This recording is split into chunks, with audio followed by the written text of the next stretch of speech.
ഒന്ന് ചിന്തിച്ചു നോക്കുക. നിങ്ങൾ ഒറ്റയ്ക്കുള്ളപ്പോൾ സ്വയം കുറ്റപ്പെടുത്താറുണ്ടോ? മറ്റൊരാളോട് സംസാരിക്കുമ്പോൾ എന്നെ ഒന്നിനും കൊള്ളില്ല, എന്നെക്കൊണ്ട് അതൊന്നും പറ്റില്ല, ഞാൻ ഇങ്ങനെയാണ് എന്ന് പറയാറുമുണ്ടോ? നിങ്ങളിൽ ആരെങ്കിലും അങ്ങനെ വിലയിരുത്തുന്നവരുണ്ടെങ്കിൽ നിങ്ങൾ അറിയാതെ പോകുന്ന മറ്റൊരു കാര്യമുണ്ട്, നിങ്ങളുടെ ഉപബോധ മനസ്സ്. ആ മനസ്സ് ഈ ചിന്താഗതിയെ പൂർണ്ണമായും ഏറ്റെടുക്കും.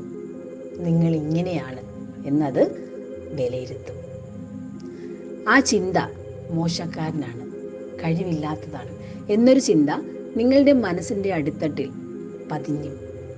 ഇത് കാരണം നിങ്ങളുടെ വളർച്ചയെ അത് മുരടിപ്പിക്കും.